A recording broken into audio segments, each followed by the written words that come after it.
প্রাণের আশিক ও জাকির ভাই বোনেরা, নবী প্রেমিক ওলি প্রেমিক আমার ভাই বোনেরা, এলাকাবাসী গ্রামবাসী ভাই বোনেরা, এখন আর ঘুমে থাকার সময় না।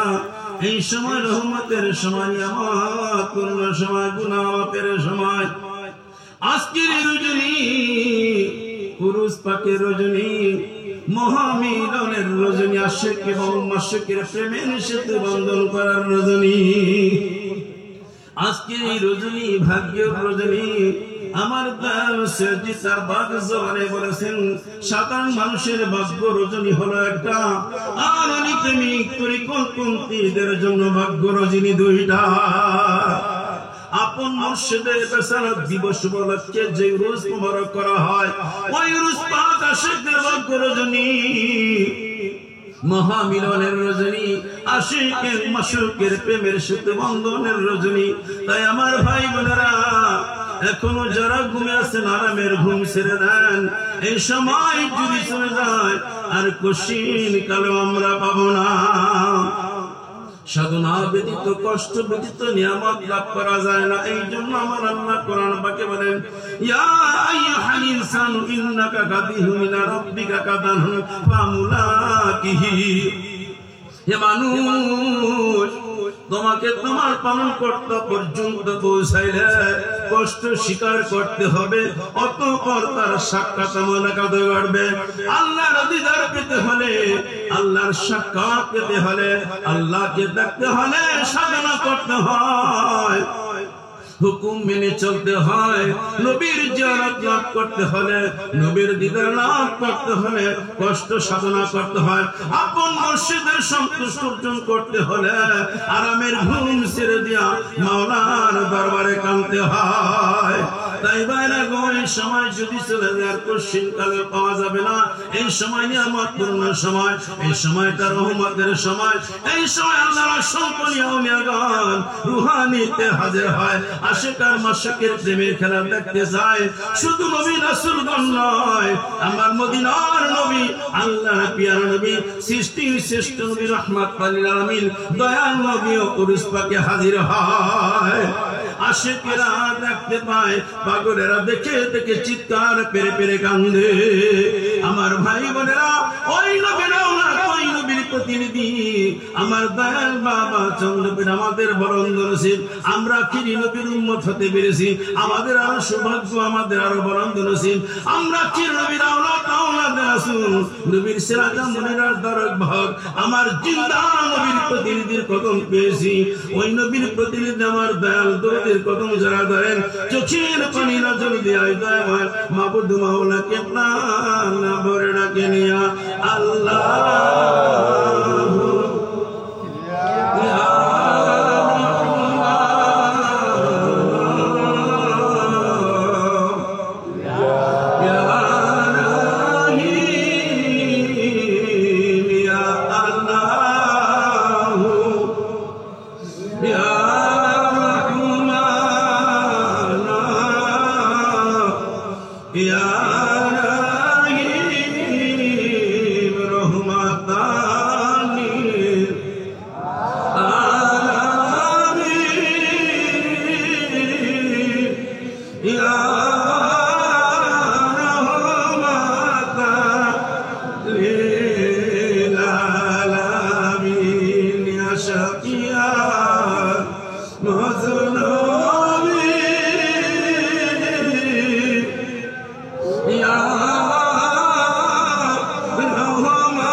এই রহমতের সময় আল্লাহ রাব্বুল আলামিন বিশ্ববাসীর জন্য রহমতের ভান্ডার খুলে দেয়।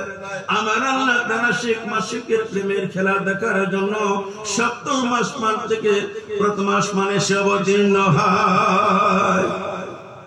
আমার আল্লাহ তার রহমতের ফেরেশতাদের ডাক দেয়া বলতে থাকে, আমার ফেরেশতারা, আমি আল্লাহ রহমতের ভান্ডার খুলে দিয়েছি, এই রহমতের ভান্ডার থেকে রহমতের ডালি ঘুরে নিয়ে তোমরা দুনিয়ার জমিনের মধ্যে যাও, আমার শেষ পাগল বান্দা বান্দির মধ্যে বন্টন করে দাও।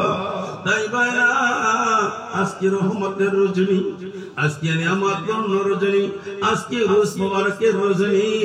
এখনো যারা ঘুমে আছেন, যে যেখানে আছেন, আরামের ঘুম ছেড়ে দেন।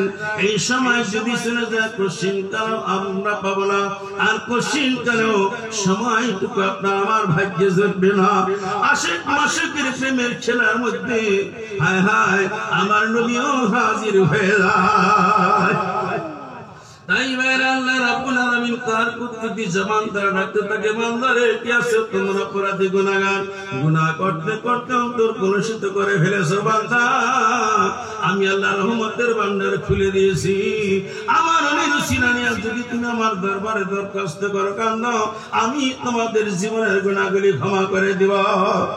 আমার আল্লাহ ডাকতে, বান্দারে কি আছে তোমরা দুনিয়ার জমিনের মধ্যে সুস্থ হয়ে গেছো, রোগ বিমারের মধ্যে পড়ে গেছে বান্দা, দুনিয়ার কোন ডাক্তার কবিরাজ তোমাদের রোগ ধরতে পারে না, ওষুধ সেবনের রোগ সারে না বান্দা। এই রহমতের সময় আরামের ঘুম ছেড়ে দিয়ে আমি মাওলার দরবারে ক্ষমা চাই, রহমতের সময় ইজ্জতে আমি তোমাদের রোগ শোক থেকে ক্ষমা করে দিব, মুক্তি করে দিব, বিনা চিকিৎসায় আমি তোমাদের রোগ থেকে মুক্তির ব্যবস্থা করে দিব। আমার আল্লাহ বানাতে, বান্দা কি আছে তোমরা দুনিয়ার জমিনের মধ্যে বা অনটনের মধ্যে পড়ে গেছো, ঋণগ্রস্ত হয়ে গেছো বান্দা, কাজে মন বসে না, ব্যবসায় উন্নতি হয় না, দিন বা দু এক বেলা খানা সংগ্রহ করতে পারো না, দুনিয়ার কোন মানুষ তোমাদেরকে সাহায্য করে না। ও বান্দা, আমি আল্লাহ রহমতের ভান্ডার খুলে দিয়েছি। এই শেষ রজনীতে আমি মাওলার দরবারে ভিক্ষার হাতা বাড়াইয়া দাও, চোখের পানি ছেড়ে কান্দ, আমার বন্ধুর সিনানি আমার দরবারে ভিক্ষা চাও, আমি আমার বন্ধুর খাতিরে এই রহমতের সময় ইজ্জতে তোমাদের ভাগ্যের পরিবর্তন করে দিব, অভাব অনটন গুলি দূর করে দিব। তাই আমার ভাই বোনেরা, এখনো যারা ঘুমিয়ে আছেন, আরামের ঘুম ছেড়ে দেন, আমার জিন্দা পীর আওলাদে রাসূলের কদম জড়া ধরেন, আর চোখের পানি নজর দিয়া ওই দামে মাবুদ মাওলাকে ডাকে নিয়া আল্লাহ ইয়া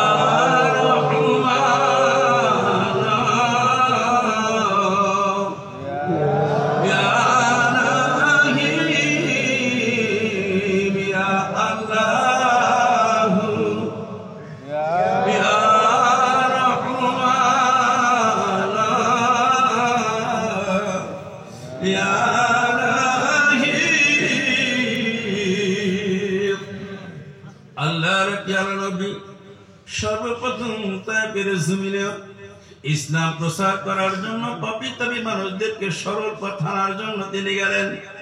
আল্লাহর নবী তায়েফের মানুষগুলোকে আহ্বান করেন, দাওয়াত দিলেন, তায়েফবাসীরা তোমাদের পূর্বপুরুষের ধর্ম ছেড়ে দাও, আল্লাহর নৈকট্য যদি লাভ করতে চাও, ঈমান নিয়ে যদি কবরে যেতে চাও, তোমরা কালেমা পড়ে মুসলমান হয়ে যাও।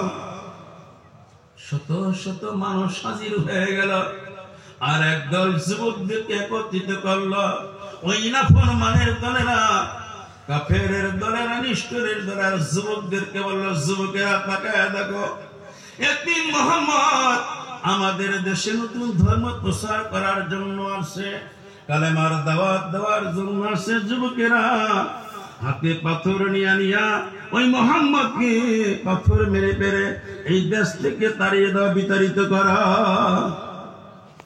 যুবক ছেলেরা পাথর হাতে নিয়েছে, আমার নবীর ওই নূরের চেহারার দিকে তাকাইয়া তারা মুগ্ধ হয়ে গেছে। কোন যুবক আমার নবীর গায়ে পাথর মারে না। ওই নূর নবীর চেহারা দেখিয়া তারা পাগল পারা হয়ে যায়। এমন সময় একজন নিষ্ঠুর জালেম, একজন নাফরমান ঘোষণা করলো, যুবকেরা সর্বপ্রথম যে নবীর গায়ে এই মুহাম্মদের গায়ে পাথর মারতে পারবে তাকে মোটা অঙ্কের পুরস্কার দেওয়া হবে। ওবায়দুল্লাহ নামের একজন যুবক ছেলে হাতে পাথর নিয়া ওই পুরস্কারের আশায়, পুরস্কারের লোভে সে আমার নবীর দিকে তাকাইয়া পাথর নিক্ষেপ করে দেয়। পাথর ঘুরতে ঘুরতে আমার নবীর মাথা মুবারক লেগে যায়। মাথা ফেটে রক্ত বাহির হয়। আল্লাহর নবী চোখের পানি ছেড়ে কেঁদে দেয়া বলেন, ওবায়দুল্লাহ পাথর তো মারলি না, তার গলার মধ্যে ইসলামের মালা ঝুলাইয়া নিলি। এই কথা বলে নবীজি জমিনের মধ্যে লুটিয়ে পড়ে যায়। আর নিষ্ঠুর টাইপের যুবক ছেলেগুলোতে পাথর মারতে থাকে, বৃষ্টির মতো পাথর পায়। আমার নবী ক্ষত বিক্ষত রক্তাক্ত অবস্থায় জমিনে পড়ে যায়। পাথরের স্তূপ আমার নবীর উপরে চলে আসে। নাফরমানেরা মনে করল মোহাম্মদ এখন মারা গেছে। ওই লোকগুলি যখন দূরে সরে যায়, আমার নবী পাথরের নিচে ইয়া উম্মতি উম্মতি বলে কান্দে। অসংখ্য ফেরেশতারা কান্নায় পাগল করা হয়, ডাক দেয়, মাবুদ আমরা সহ্য করতে পারি না। তোমার হাবিব যার কারণে আমাদের সৃষ্টি করেছো, আসমান জমিন সৃষ্টি করেছো, তোমার হাবিবকে নাফরমানেরা পাথর মারতেছে, মাবুদকে সহ্য করতে পারে না, তুমি তা করে অনুমতি দাও ওই নাফরমানদেরকে বড় বড় পাহাড় গুলি ধরে নে, তাদের উপর ছেড়ে দেয়, তাদের ধ্বংস করে দেয়। আমার আল্লাহ বলেন না, আমার বন্ধুর কাছে যাও। জিবরাইল আলাইহিস সালাম আমার নবীর নিকটে হাজির হয়, কেঁদে কেঁদে বলি, ইয়া রাসূলুল্লাহ, ইয়া হাবিবাল্লাহ, আপনি রক্তাক্ত অবস্থা পাথরের স্তূপের মধ্যে পড়ে গেছেন নবী গো, আর আমরা সহ্য করতে পারি না, আপনি অনুমতি দেন। এই আরবের বড় বড় পাহাড় গুলিয়ে আমরা এই তাকের জমিনের মধ্যে নিক্ষেপ করে দেন হয়েছে, তাকের জমিনটা আমরা দরিয়া উল্টাইয়া এই নাফরমানদের ধ্বংস করে দেই। রহমতের নবী রাহমাতুল লিল আলামিন দুই চোখের পানি ছেড়ে দেয়া বলে, জিবরাইল আমি রহমত নিয়ে দুনিয়াতে আসছি, আমি রাহমাতুল লিল আলামিন, আমি যদি বলি এই মানুষগুলিকে শেষ করে দাও, আমি সত্য কালেমার দাওয়াত কাজের মধ্যে প্রচার আর প্রসার করব, তুমি চলে যাও। আমার আল্লাহ যখন দয়া করবে তখন তারা বুঝবে, আমাকে চিনবে, এই কালেমা পরে পরে মুসলমান হয়ে তারা ঈমান নিয়ে কবরে যাবে, আমার আল্লাহর সন্তুষ্টি অর্জন করবে। জিবরাইল আলাইহিস সালাম লজ্জিত হয়ে চলে যায়। এমন সময় আমার নবীর সাহাবী যায়েদ ইবনে হারেসা পাথরগুলি সরাইয়া আমার নবীকে পাথরের স্তূপ থেকে বাহির করে। সমস্ত দেহটা ক্ষত বিক্ষত হয়ে গেছে, রক্তে রক্তাক্ত হয়ে গেছে। আমার নবী ডাকা যায় রে, আমি দাঁড়াইতে পারি না, সমস্ত শরীর ব্যথা জর্জরিত হয়ে গেছে, যায়েদ আমাকে একটু পানি দাও, আমি পানি পান করব, আমার গলা শুকিয়ে গেছে। আল্লাহর নবীর সাহাবী যায়েদ ওই তাদের বাড়ি বাড়ি যায়, কি আসরে তোমরা তাকাই দেখো আমার নবী একটু পানি চাই, একটু পানি কে দিতে পারবা, একটু পানি দাও। ওই নাফরমানের দলেরা আমার নবীকে পানি দেয় না, দূর দূর করে দাঁড়িয়ে দেয়। চোখে পানি না যায়, আমার নবীর পাশে দাঁড়াক দেয়া, রাসূলুল্লাহ ইয়া হাবিবাল্লাহ গো, আমি ব্যর্থ হয়ে গেলাম, পানি দিতে পারলাম না। এই নিষ্ঠুর মানুষগুলো পানি দিল না, আমাকে ধুর ধুর করে তাড়িয়ে দেয়। এরপরে আমার নবী কষ্ট নেয় না, আমার নবী অভিশাপ করে না। আমার নবী বলে যায় আমাকে দাঁড়া করাও, আমার নবীকে যায় তারা করাই না, কোন হাঁটতে পারে না। কদম মুবারকের মধ্যে জুতা রক্তের সাথে লেগে গেছে, পা মুবারক ফুলে গেছে, হাতে ফুলে গেছে, জামা কাপড় নবীর দেহের সাথে লেগে গেছে। ওই কদম থেকে জুতা খুলতে চায়, আমার নবী চিৎকার পেরে পেরে উম্মতি উম্মতি বলে কান্দে। কাঁধে হাত দিয়া দিয়া কত দূর সামনে যায়। এমন সময় দেখা যায় একটা ছোট্ট ছাগলের বাচ্চা বিক্রি করার জন্য বাজারের দিকে যায়। আমার নবী বললেন, যাই দাঁড়া, ওই যে দেখ একজন ইহুদি একটা সাগির বাচ্চা নিয়ে বাজারে যায়, ওই সাগির বাচ্চা থেকে একটু দুধ দহন করে আমাকে দাও। বলার সাথে সাথে যায়, পাখির মতো বিদ্যুৎ বেগে ছুটে যায়। ইহুদিকে বলতেছি, ইহুদি তোমার ওই ছোট্ট ছাগলের বাচ্চা থেকে আমার নবীকে একটু দুধ দহন করে দিয়ে যাও। ওই নিষ্ঠুর জালেম ইহুদি হাহা কিলকিল করে আসে, ডাক্তার যুবক রে, তুমি যেই নবীর অনুসরণ করতেছো, ধর্ম গ্রহণ করেছো, ওই নবী যদি সত্যিকার নবী হইছ, আল্লাহর পেয়ারা বন্ধু হইতো, তাহলে সে বলতে পারতো আমার এই ছোট্ট ছাগলের স্তনে কোনো দুধ আসে না, কারণ সে মা হয় নাই, বাচ্চা প্রসব করে নাই। যায়েদ বলছে আমার নবী যখন বলেছে অবশ্যই স্তনে দুধ আছে, এই কথা যখন বলছে, ওই নিষ্ঠুর জালেম ইহুদি ওই সাগির বাচ্চা বাজারের দিকে নিতে চায়। আর বাচ্চা যখন আমার নবীর কথা শুনছে, ওই বাচ্চা বাজারে যায় না, ঠেকনা দাঁড়াইয়া গেছে। ইহুদি টানে বাচ্চা বাজারে বিক্রি করবে, আর ওই ছাগলের বাচ্চা টানে আমার নবীকে তৃপ্তি সহকারে দুধ পান করাইবে। আমার শেখ জাকের ভাই বোনেরা টানাটানি শুরু হয়ে গেছে। ইহুদির হাত থেকে ছুটিয়া ওই ছাগল কাঁদতে কাঁদতে আমার নবীর পাশে এসে হাজির হয়ে যায়। ইহুদি ওই ছাগলের বাচ্চা নেওয়ার জন্য যখন আমার নবীর কাছে আসে, আমার নবী বলে, ইহুদি অনুমতি দাও, একটু দুধ দাও। ইহুদি আর কোনো কথা বলে না। ইহুদি বলে, ঠিক আছে, যদি আমার সাগির বাচ্চার স্তনে দুধ থাকে তুমি পান করে নাও। আমার নবী যখন হাতা বাড়াইলেন, স্তনে হাত লাগাইলেন, স্তনে দুধে পরিপূর্ণ হয়ে যায়। স্তন বেয়ে বেয়ে ছাগলের বাচ্চার স্তন থেকে দুধ গুলি জমিনে পড়তে শুরু করে দেয়। ইহুদি আর চজ্জ হয়ে যায়, জমিন আসমান থেকে জমিনের মধ্যে পড়ছে, জবান বন্ধ হয়ে গেছে, সুন্দর চেহারা কালো হয়ে গেছে, চোখের পানি ছেড়ে কান্দে দেয়, বাবা মোহাম্মদ, আমি কত নির্যাতন তোমার উপর করেছি, কত কষ্ট দিয়েছি, যুবক ছেলেদেরকে দিয়ে তোমাকে পাথর মারাইছি। ও মুহাম্মদ, আমি তোমাকে চিনি নাই, টাইপের মানুষগুলি চিনি নাই। আমার একটা ছোট ছাগলের বাচ্চা তোমাকে চিনতে পেরেছে। মুহাম্মদ, আমি ভুল করেছি, ক্ষমা করে দাও। তোমার এই পবিত্র কালেমা পড়াই আমাকে মুসলমান বানাইয়া দাও। আমার নবী চোখের পানি ছেড়ে কেন্দ্রে দিয়া বলেন, ইহুদি তুমি যদি আমার সঙ্গী হতে চাও, আল্লাহর প্রেমিক হতে চাও, আমার সঙ্গে পাঠ করে নাও, লা ইলাহা ইল্লাল্লাহু মুহাম্মাদুর রাসূলুল্লাহ। ইহুদি মুসলমান হয়ে যায় আর কান্দে। আমার নবী জিব্রাইলকে ডাকতে, জিব্রাইল দেখো আমার আল্লাহর দয়া হয়েছে, এখন আমার মনে আর কোনো কষ্ট নয়। অন্তত একজন ইহুদি কালেমা পড়ে মুসলমান হয়ে গেছে।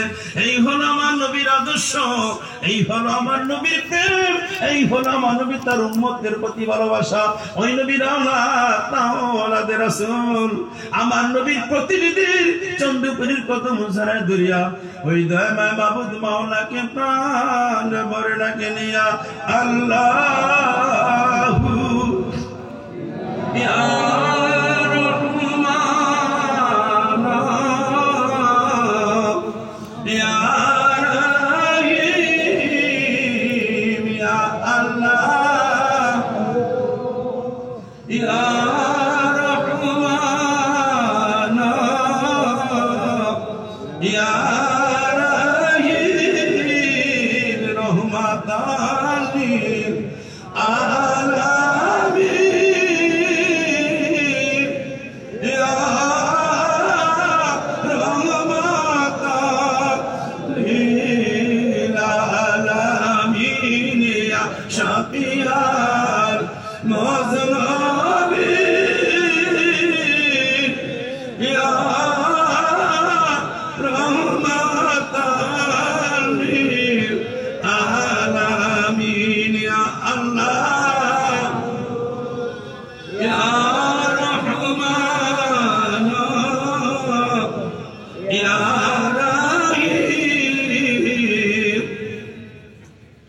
আশিক ও জাকির ভাই বোনেরা, আমাদের একজন জাকির ভাই আমাদের দেড় বাবাকে ভালোবাসতেন। তিনি আনসার হয়ে ডিউটি করেছেন। এখনো দরবার অনেক আনসার ভাইরা বিভিন্ন স্পটে খেদমত গোলামি করে। ওই ভাই বেশ কয়েক বছর পর্যন্ত আনসার ডিউটি করেছে। হঠাৎ করে ওই লোকটা অসুস্থ হয়ে গেছে, স্ট্রোক করেছে। ডাক্তার দেখাইছে, কোনো উপকার হয় নাই, লাভ হয় নাই। তার দুই ছেলে দরবার শরীফে নিয়ে আসছে। রওজা পাক জিয়ারত করার পর কয়েক বছর আগে আমার দয়াল শেখজির সাথে সাক্ষাৎ করেছে।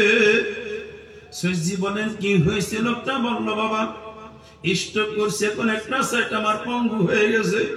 বাবা গো, উরুস মোবারকের দাওয়াত তো পেয়েছি, কয়েকদিন বাকি আছে উরুস পাকের, তুমি দয়া করে আমাকে সুস্থ করে দাও।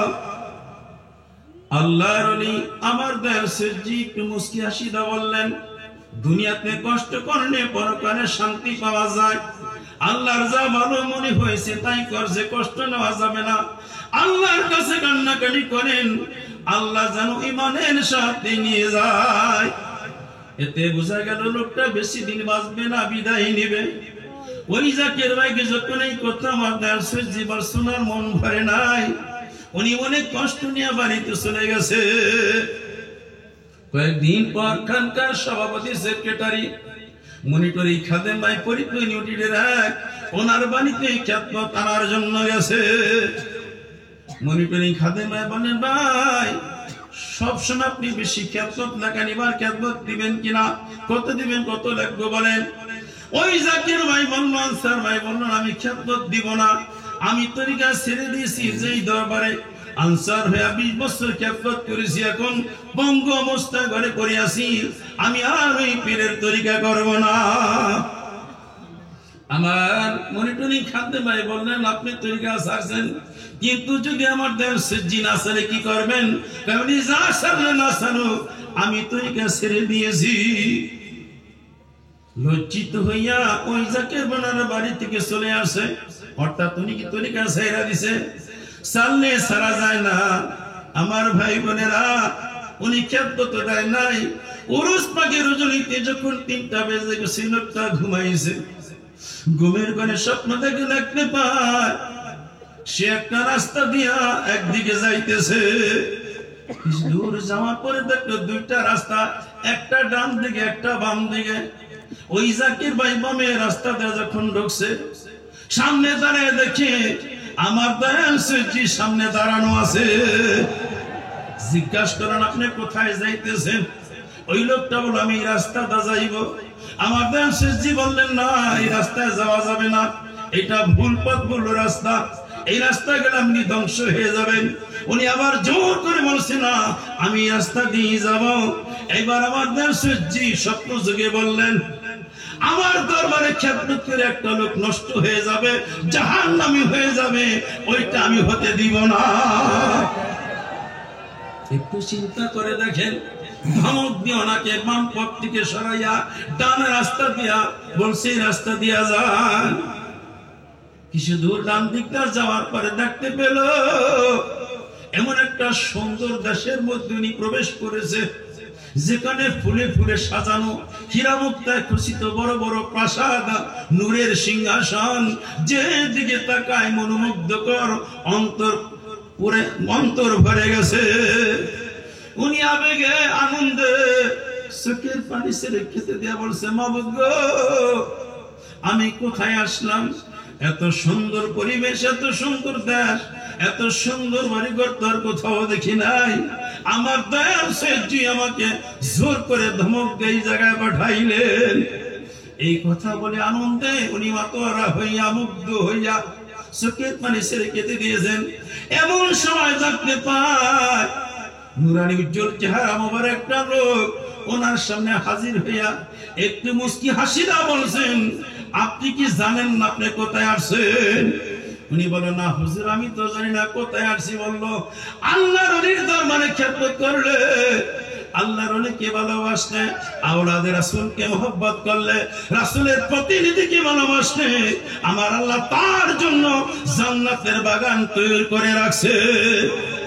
কারণ আপনি চন্দ্রপুরীর মুরিদ, আপনি চন্দ্রপুরীর দরবারে গোলামি করেছেন, আপনি চন্দ্রপুরীর দরবারে খেদমত করেছেন। এই খেদমতের কারণে, ওই ডিউটি সঠিকভাবে পালন করার কারণে আপনাকে ওলি প্রেমিকের খাতার মধ্যে নামটা লেখা হয়ে গেছে, নবী প্রেমিকের দপ্তরে নাম লেখা হয়ে গেছে। আপনাকে আমার আল্লাহ এই সুন্দর জান্নাতটা পুরস্কার দিয়েছে। ওই লোকটা আনন্দে আবেগে খেতে দিয়েছে। কিছু সময় পর যখন সে আবার স্বাভাবিক হয়েছে, মনে মনে চিন্তা করলো, আমি তরিকা ছাইরা দিছি, কিন্তু আমার পীর, আমার দয়াল সূর্য আমাকে ছাড়ে নাই। আমি ওনার কারণে আমি সঠিক রাতে আসতে পারছি। এখন আমি একটু দেখতে চাই, যেই রাস্তাটা আমি যাইতে চেয়েছিলাম ওই রাস্তায়, ওই পথে কি আছে। উনি ব্যাগ করে ওই দিকে আসছে, আয়সা পরে বাম দিকে যখন কিছু দূর ঢুকছে, এইবার দেখতে পায় মানুষগুলি হাহাকার করে কাঁদতেছে। দুর্গন্ধে ভরে গেছে। গন্ধ যদি দুনিয়ার মানুষ শুনতে পায়, ঘ্রাণ পায়, মানুষগুলি মনে হয় মারা যাবে, শ্বাস প্রশ্বাস বন্ধ হয়ে গেছে।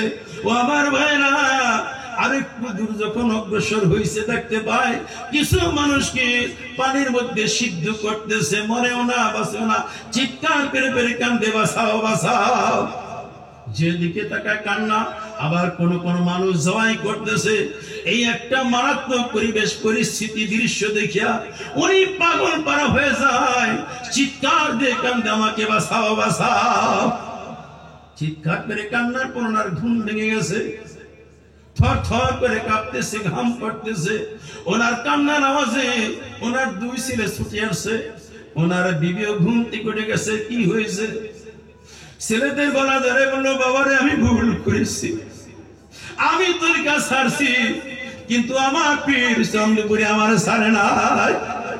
আমি একটা কঠিন স্বপ্ন দেখেছি বাবা, ওই যে আজকে উরুস মোবারকের রাত্র, মাইকের আওয়াজ আমার কানে আসতেছে, আমি ভুল করেছি, এই ভুল করা যাবে না, আমি ভুল করছি, তোমরা ভুল করিও না। ও বাবা, তোমরা দুই ভাই আমাকে কাঁধে করিয়া দরবার শরীফে নিয়ে যাও, আমি উরুস উদযাপন করব, আমার মুর্শিদের কাছে আমি ক্ষমা চেয়ে আসবো। তার দুই ছেলে কাঁধে করে বাবাকে নিয়ে আসে। আমার ভাইরা দরবার শরীফে উদযাপন করে। কয়েকদিন পর আমার দয়াল সূর্যের কাছে এসে আবার যখন মনের কষ্টের কথা, এই ভুলের কথা স্বীকার করে, আমার দয়াল সূর্য বলেন, ভুল করা যাবে না, ভুল পথে যাওয়া যাবে না, ওইটা ছিল ভুল পথ। আপনি ভুল করবেন, আল্লাহর কাছে কান্নাকাটি করেন, আল্লাহ যেন ক্ষমা করে দেয়। ও আমার ভাইরা, খেদমত করলে, গোলামি করলে বিফলে যায় না। নিদান কালে, মৃত্যুর সময়, যখন দুনিয়ার কেউ সাহায্য করবে না, দুনিয়ার কোন অর্থ সম্পদ কাজে লাগবে না, আপন জন কোন উপকারে আসবে না, নিদানের সময়, মৃত্যুর সময় শয়তান আসবে ঈমান হরণ করার জন্য, আজরাইল আসবে রূহটা কবজ করার জন্য। আর আপন মুর্শিদ দাওলাদ রাসূল, রাসূলের প্রতিনিধির সামনে থাকবে তার মুরিদের ঈমান বাঁচানোর জন্য। ওই দরদি কদম জানা ধরেন, আর চোখের পানি নজর দিয়া ওই মাবুদ মাওলাকে প্রাণ ভরে ডাকে নিয়া, আল্লাহ ইয়া রহমান ইয়া রহিম ইয়া আল্লাহ ইয়া রহমান ইয়া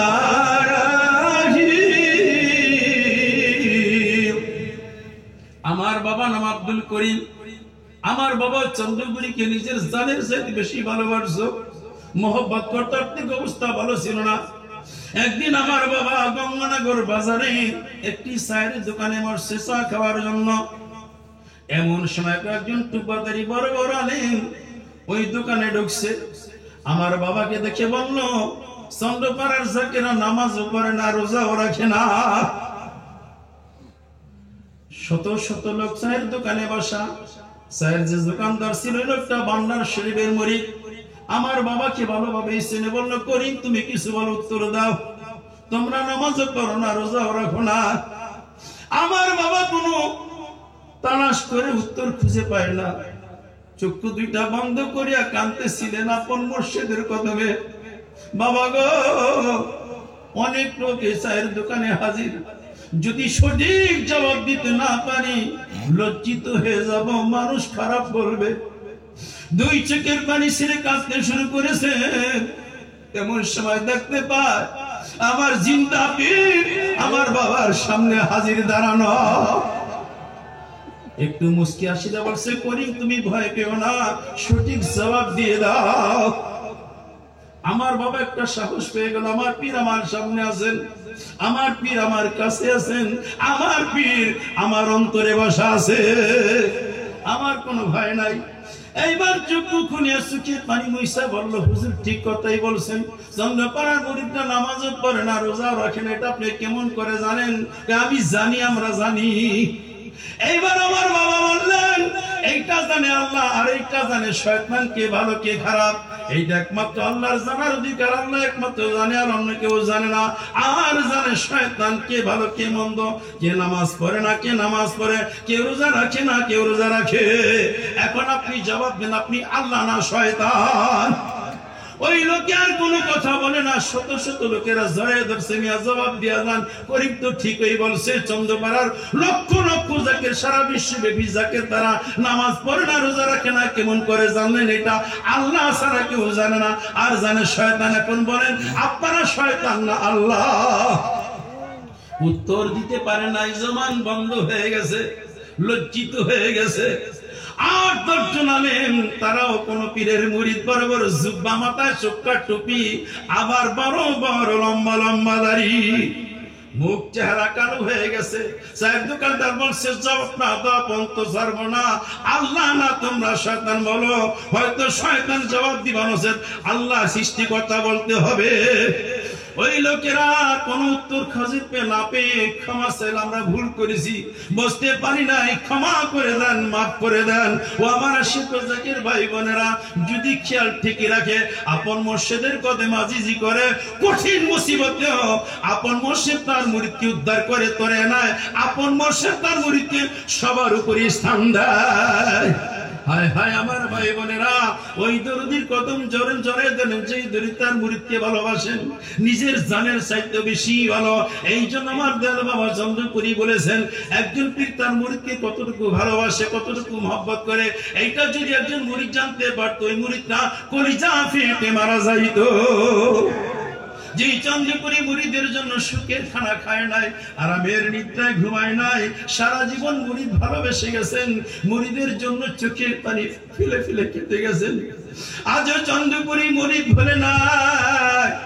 আজও যদি কোন জাকের ভাই বোন কঠিন বিপদের মধ্যে পড়ে যায়, মুসিবতের মধ্যে পড়ে যায়, আর চন্দ্রপুরীকে স্মরণ করে, আজও জিন্দা পীর তার মুরিদের সামনে হাজির হয়, রুহানিতে দেখা দেয়, স্বপ্ন যোগেও কথা কয়। ওই বান্ধবের কথা ধরে ধরে সুখের পানি নজর দিয়া ওই দয়াময় মাবুদ মাওলাকে প্রাণ ভরে ডাকে নিয়া, আল্লাহ ইয়া রহমান ইয়া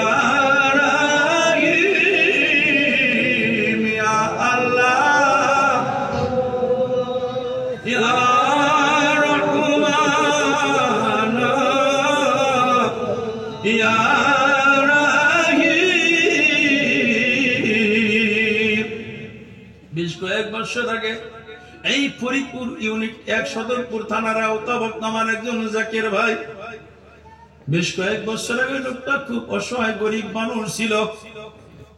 কয়েকদিন যাবৎ বাড়িতে রান্না হয় না, অভাবী মানুষ, কিন্তু উনি সত্যবাদী লোক, কার কাছে হাত পাতত না, হায় হায় ভুল পথে যাইতো না। লোকটা অভাবী, বাবা মা আমাদের জাকির ভাই, ওনার বিনু জাকির মন ৩ দিন হয়ে গেল বাড়িতে রান্না হয় না। বিবি বলতেছে, স্বামী গো, সন্তানেরা না খেয়ে আছে, সন্তানের কষ্ট সহ্য করতে পারি, আমার শ্বশুর শাশুড়ি, তোমার মা বাবা না খেয়ে আছে, খাবার চায় না, চেহারা কালো হয়ে গেছে। যে কোনো বাবাই হোক, তুমি কিছু চাউলের ব্যবস্থা করো। নসেব বাচ্চারা ফেল ফেল করে তাকিয়ে আছে, আর কুলাইতে পারতেছি না, কারো কাছে হাত পাততে পারি না।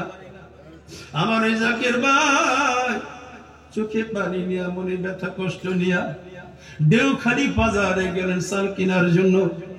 একটি দোকান থেকে 5 কেজি চাল কিনেছে। চালগুলি হাতের মধ্যে না বলতেছে, ভাই আমি কয়েকদিন পর আপনার টাকা দিয়ে দিব। ওই দোকানদার বললো, আমি একটি টাকাও তোমাকে বাকি দিব না। ওই চাল হাতের থেকে নিয়ে ঢেলে রেখে দিয়েছে। আরো কয়েক দোকানে গেছে, দেয় নাই। মনের মধ্যে কষ্ট, আমি কেমন করে খালি হাতে বাড়ি যাই। বাজারে আসছি, বিবি তাকিয়ে আছে, সন্তানের আনন্দ পাইতেছে, বাবা চাল কিনে আনবে, এরপর আমার মা রান্না করবে, খানা খাবো। বাবা মাও তাকিয়ে আছে। খালি হাতে যদি যায় আমার সাথে মরা ভালো। কোন দোকানে চাল কিনতে না পারিয়া একটু দূরে একটা গাছের নিচে বসে বসে কাঁদতেছিল। 2 চোখের পানি ঝরতেছে। এই জন্য চন্দ্রপুরি বলেছে, 7 তবক আসমান জমিন মেঘে কামিলুরির মাথায় পড়লে কামিলুরি তা সহ্য করতে পারে। যদি কোন মুরিদ আবু শিশুর মতো কান্দে, কামেল পীর ওই মুরিদের কান্না সহ্য করতে পারে না। ওই জাকির ভাই গাছের নিচে বসে বসে কান্দে, বাবা গো, ও বাবা আমি কি করব, কোথায় যাব? যদি আত্মহত্যা করি তোমার নামের কলঙ্ক হয়ে যাবে। অভাবের কারণে কারো কাছে মুখ দেখাইতে পারি না। এখন খালি হাতে কেমন করে বাড়ি যাই গো বাবা, আমার জন্য মরণ হয়ে যায়। এইভাবে যখন বিনাইয়া বিনাইয়া আপন মুর্শিদকে স্মরণ করিয়া কান্দে, উনি কান্দে কি গাছের নিচে, চোখের পানি গাল বেয়ে বেয়ে বুকে পড়ার আগে চন্দ্রপুরীর কদমে লেগে যায়। চন্দ্রপুরী আর সহ্য করতে পারে না, উনি একটু ঘুম ঘুম ভাব হয়ে গেছে। এমন সময় দেখতে পায় আমার দয়াল বাবা চন্দ্রপুরী, মাথায় গোল টুপি মুবারক, কোলে চোখে কালো প্রেমের চশমা, মুখে কাঁচা পাকা দাড়ি, গায়ে সাদা পাঞ্জাবি, ওনার সামনে দাঁড়ায় গেছে। ডাক দিছে, মিয়া কাঁদেন কেন, হাতটা বাড়ায়া দেন। যখন আমার ভাই হাতে বাড়াইছে, আমার জিন্দা পীর দয়াল বাবা তার পকেট থেকে কিছু টাকা ওনার হাতের মধ্যে দিছে। হাত যখন উনি গুছাইছে, সরাইছে, হঠাৎ করে ঘুমের বাপটা কেটে গেছে। টাকাই দেখতে বা হাতের মধ্যে 80 টাকা। উনি আর চার্য হয়ে গেছে, কি দেখলাম, কে টাকা দিল। এখন আবেগে আরো বেশি বেশি কাঁদতে, বাবা গো, দেখলাম তুমি এসে দাঁড়াইছে, এখন তো দেখি না। ওই ভাই আনন্দে বাজারে যায়, চাল ডাল কিনিয়া বাড়িতে যায়। তার বিবি খুশি হয়, রান্না বান্না করে। এবার তার বাবাকে মাকে ডাক দিচ্ছে, মা এখন খানা খাও। তার বাবা একজন খুব পাগল মানুষ ছিল, চন্দ্রপুরীকে খুবই ভালোবাসতে। বললো, বাবা 3 দিন পরে খানা খাবো, সত্যি কথা বলো, টাকা তুমি কই পাইলা, কে তোমাকে দিছে?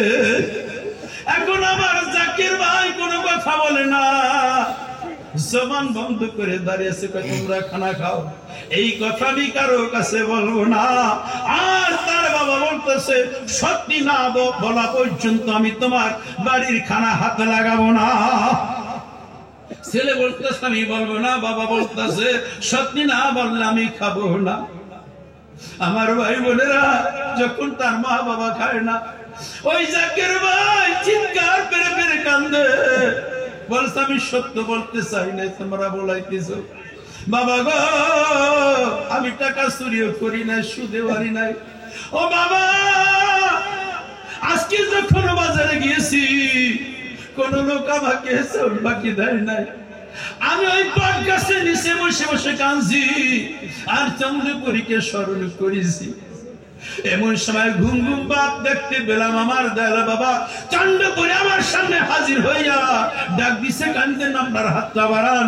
আমি যখন ডান হাত বাড়াইছি, হাতের মধ্যে 80 টাকা আমার দয়াল বাবা দিয়েছে। ওই টাকা দিয়া বাজার করছি। হায় হায় আমার ভাই বোনেরা, তার বাবা যখন শুনল চিৎকার করে কান্নার ঝড় উঠে গেল। বাবা কান্দে, মা কান্দে, বিবি কান্দে, ছেলে মেয়েরা কান্নার ঝড় উঠে দিছে। বাড়িতে মনে হয় কোন লোক মারা গেছে। কান্দতেছে, কান্নার আওয়াজ শুনিয়া আশেপাশের মানুষগুলি হাজির হয়ে গেছে। কি হয়েছে, কান্দো কেন? পরিবর্তে যখন এই সত্য প্রকাশ করলো, ওই মানুষগুলি আবেগে কাঁদতে লাগলো। তারা দেরি করে নাই, সঙ্গে সঙ্গে শত শত লোক আমার দয়াল বাবার কদমে হাজির হইয়া এই সুমহান সত্য তরিকায় শামিল হয়। চন্দ্রপুরীকে দয়াল বাবা বলে ডাকে। ও আমার ভাই বোনেরা, ওই চন্দ্রপুরীকে ভালোবাসে, ওই চন্দ্রপুরীর প্রতিনিধি, আওলাদে রাসূল, রাসূলুল্লাহর প্রতিনিধি আমার দয়াল শেখজির মহব্বত দিলের মধ্যে পয়দা করেন, তার কদম জড়া ধরেন। আর দয়াময় মাবুদ মাওলাকে প্রাণ ভরে ডাকেন, ইয়া আল্লাহু ইয়া রহমান ইয়া রহিম, ইয়া আল্লাহ ইয়া রহমান ইয়া উরুস পাকের সনসে ফায়জ সারা বিশ্ব ভুবনে কুলমা কুলু কাজ সে আসে মুজাদ্দেদের কদমে, আমার দয়াল বাবার কদমে। মাশুক প্রেমের মিলন মেলাতে নূরে মুহাম্মদ মুজাদ্দেদ রূপে, মাশুক প্রেমের মিলন মেলাতে নূরে মুহাম্মদ মুজাদ্দেদ রূপে। দেখবি রে ভাই নূরের ঝলক চন্দ্রপুরীর বদনে, দেখবি রে মন নূরের ঝলক দয়াল সৈয়দজির বদনে। মুজাদ্দেদের কদমে উরুস পাকের সলসে পায়েছে সারা বিশ্ব ভুবনে, কুলমা কুলু কাজ সে আসে মুজাদ্দেদের কদমে, আমার দয়াল বাবার কদমে। ইয়া আল্লাহু ইয়া রহমান ইয়া ইয়া আল্লাহু ইয়া রহমান ইয়া রহিম, রহমাতানি আলামিন, ইয়া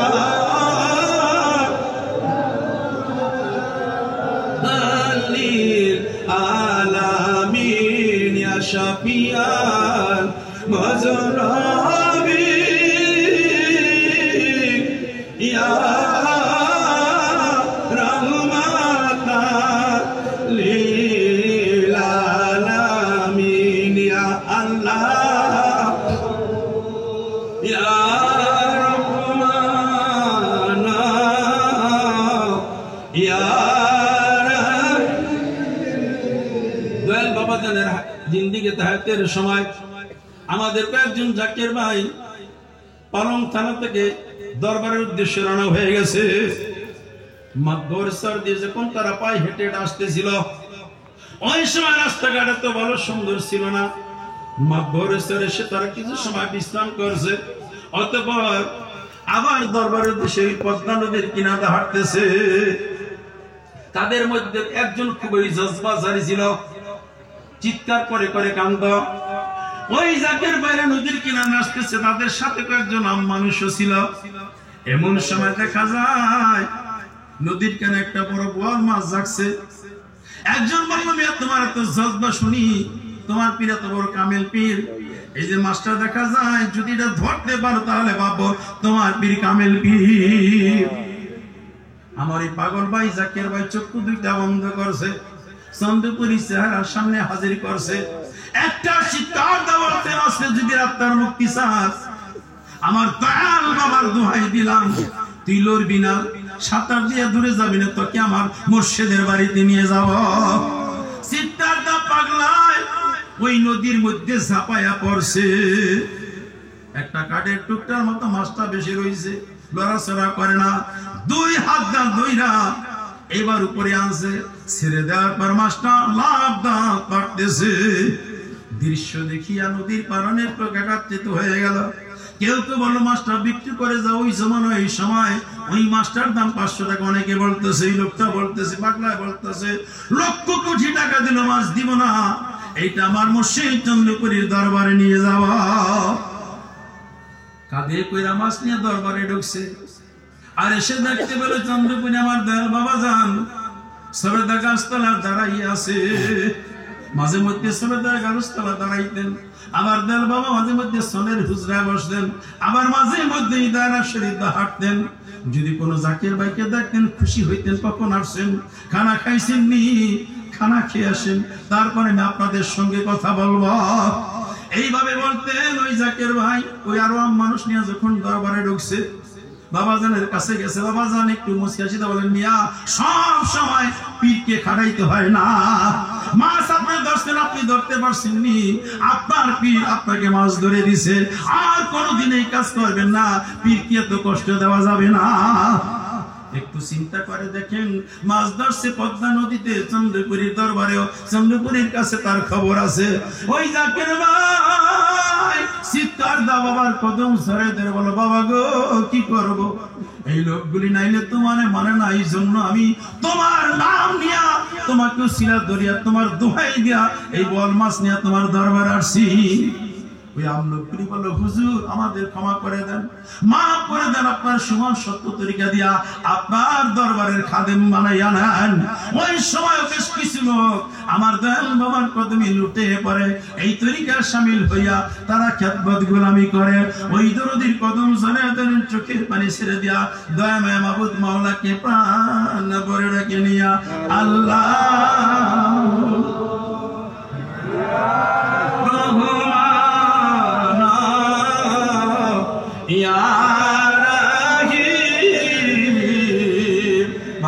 বলছেন, ফাজ ধর্মের মূল তরিকতের মূল, যেখানে ফাজলি ধর্মের স্বাদ নাই, তরিকতের নিয়ামত নাই, ধর্মের স্বাদ তরিকতের নিয়ামত হাসিল করতে হলে ফাজলে বস্তায় কিছু সময়ের জন্য রহমতের ফাইজের মোরাকাবে বসেন, আদব মহব্বত বুদ্ধি ও সাহসের সাথে নামাজের কাজে বসেন, চক্ষু বন্ধ করে ডুবে যান দিনের ভিতরে। যে দিল হয়েছে আল্লাহর বেদের মহাদরিয়া, যার কুল নাই কেনার কোন সমুদ্র, ওই দিল ধরে ডুবে যান, মাবুদ মাওলাকে তালাশ করেন, খুঁজেন যেই মাওলা আমাদেরকে এত সুন্দর করে বানাইলা, হাজারো নাজ নিয়ামত দিয়া দুনিয়ার বুকে পাঠাইয়া মাওলা কোথায় যাইয়া লুকাইলা। একা একা তালাশ করে মাওলার সন্ধান করা যায়, উসিলা সারসিলা ধরতে হয়। আল্লাহ প্রাপ্তির উসিলা জামানার হাতে, জামানার কামিল মুকামিল ওলিয়ারা তার আমার উসিলা আমাদের মহান দরদি পীর দিন দুনিয়ার কোহিনুর রসুল জামিল কিবলায়ে দুজাহান তাপস কম শিরোমণি সুলতানুল আউলিয়া জামানার মুজাদ্দেদ আমাদের দয়াল দরদি মুর্শিদ দেলবন্দ বাবা জান। এমন দরদির কদম নসিব হইল যার নামের দোয়াইতে আকাশ উড়ন্ত পাখির জাগ জমিনের মধ্যে নেমে গেল, যার কদমে গর্তের সবে সালাম জানাইল, পানির মাছেও সালাম দিল। এমন দরদির কদম নসিব হইল।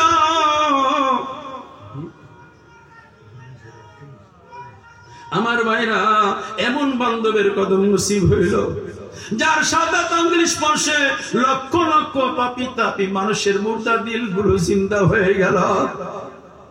যেই দরদির চেহারার দিকে তাকাইলে রোগী রোগের কথা বলে যাইতো, সুখী তার সুখের কথা বলে যাইতো, ক্ষুধার্ত ক্ষুধা বলে যাইতো, পিপাসার্ত পিপাসা বলে যাইল। এই দরদির নূরের চেহারা দেখে তারা চাতক পাখির মতো তাকায়া তাকায়া চিৎকার পেরে পেরে বাবা বাবা বলে কান্তা। ওই দরদি বান্ধব বাবাজানকে যে অবস্থায় দেখেছেন, কত মুসি করেছেন, খেয়াল করেন অতি জীবনের স্মৃতির কথাগুলো, স্মৃতির কথাগুলো স্মরণ করেন। যেই দরদি আজ চন্দ্রপুরী তার মুরিদ ভুলে নাই, আজ মুরিদের মায়ায় কান্দে, আজ মুরিদের বিপদে রুহানিতে হাজির হয়। আমার ভাই বোনেরা, ওই দরদি বান্ধব বাবাজান মুরিদকে এত মহব্বত ভালোবাসতেন, মুরিদের বেদনায় তিনি সুখের খানা খায় নাই, আরামের বিছনায় ঘুমায় নাই। একদিন একজন জাকির ভাই দরবার শরীফে আসলেন, আর ওই সময় বাবাজান নিজ হাতে করে কিছু পেঁপে আনছে, সবাইকে এক টুকরা করে দিছে। জাকির ভাই এসে ভাগ পাইছে, একটা পেঁপের টুকরা পাই উনি যখন বিসমিল্লাহ বলে খাইছে, ওই টুকরার মধ্যে একটা বিচি রয়ে গিয়েছে। ওই জাকির ভাই বিচিটা নিয়া তার বাড়িতে লাগাইছে। শিবচর থানায় ওনার বাড়ি, পদ্মা নদীর পারে। আস্তে আস্তে গাছটা বড় হয়ে গেছে। গাছ যখন বড় হয়ে গেছে, অনেক পেঁপে ধরছে। ঝড় তুফানে এলাকার বাড়িঘর সবকিছু ভেঙে গেছে, গাছগুলি ছিঁড়ে গেছে, কিন্তু ওই ওনার পেঁপে গাছটা নষ্ট হয় নাই। মানুষগুলি রাস্তাতে যায়, নদীর কিনারটা যায়, বলতো সেই গাছটা মনে হয় আল্লাহ ধইরা রাখছে, নচেত এই গাছটার কোনো ক্ষতি হয় নাই, একটা পাতাও ছিঁড়ে না, একটা পেঁপেও ছিঁড়া জমিনে পড়ে নাই। শত শত মানুষ এই দৃশ্য দেখে গাছের কথা পেছাল পারে, এইটা কেমন করে সম্ভব? আল্লাহ তার রহমতের চাদর দিয়ে আবৃত করে রাখছে। ওই জাকির ভাই কিছুদিন পর যখন দরবার শরীফে আসে, ঠিক এসে দেখতে পাইলে তার বাবা যান দায়না শরীফে হাঁটাহাঁটি করতেছেন। ওই জাকির ভাইকে দয়াল বাবা যান দেখে বললেন, মিয়া আমার পেঁপে গাছটা কেমন আছে? এই কথা বলার সাথে সাথে ওই জাকির ভাই আশ্চর্য হয়ে গেছে, কেঁদে দিয়ে বলছে, বাবা আমি তোমার দরবার থেকে ওই বিচিটা নিয়ে গিয়েছিলাম, এটা আল্লাহ ছাড়া কেউ জানে না। বাবা গো, আমার বাড়ি ভেঙে গেছে, গাছপালা সব ভেঙে গেছে, এলাকায় কোনো বাড়ি ঘর গাছপালা নাই, কিন্তু তোমার পেঁপে গাছটার একটা পাতা পর্যন্ত ছেড়ে না, মানুষ কয় আল্লাহ ধইরা রাখছে। বাবা যান মুস্কি হাসে বললেন, এইটা আল্লাহর দয়া। ও আমার ভাই বোনেরা, মুরিদ কোথায় কি করে, কি অবস্থায় আছে, কি হালে আছে, আপন মুর্শিদ তার খবর রাখে। এই জন্য চন্দ্রপুরী বলেছেন, যেই পীরের মুরিদ হারির খবর, বাড়ির খবর রাখার মতো যোগ্যতা নাই, ক্ষমতা নাই, তার জন্য পীর মুরিদি জায়েজ নাই, হারাম আর হারাম।